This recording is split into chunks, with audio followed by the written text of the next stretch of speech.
എറണാകുളം പള്ളുരുത്തിയിൽ കോർപ്പറേഷനു കീഴിലുള്ള അഭയകേന്ദ്രത്തിൽ നിന്നാണ് ഈ കാഴ്ച. സ്ത്രീകളും പുരുഷന്മാരുമടക്കം 173 പേർ ഇവിടെ താമസിക്കുന്നു.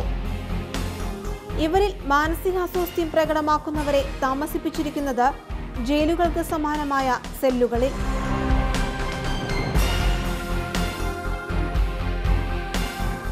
വാർഡിനോട് ചേർന്ന് മറ്റു രോഗികളുടെ കട്ടിലുകൾക്കടുത്തായി ഇരുമ്പ് കമ്പികൾ കൊണ്ടുള്ള സെല്ല് നിർമ്മിച്ചിരിക്കുകയാണ്.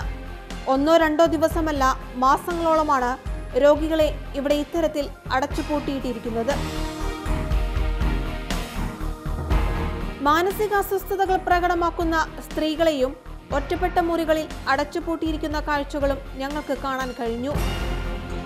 കൃത്യമായ ചികിത്സയ്ക്കായി ആരോഗ്യ കേന്ദ്രങ്ങളിലേക്ക് മാറ്റുന്നതിന് പകരമാണ് അഗതി മന്ദിരങ്ങളിൽ ജയിലുകൾക്ക് സമാനമായ സെല്ലുകൾ നിർമ്മിച്ച് അന്തേവാസികളെ അടച്ചുപൂട്ടിയിട്ടിരിക്കുന്നത്.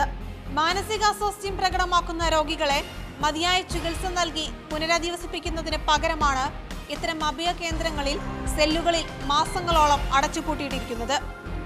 ക്യാമറമാൻ വിജേഷ് പുതുവശ്ശേരിക്കൊപ്പം റിയ, മാതൃഭൂമി ന്യൂസ്, കൊച്ചി.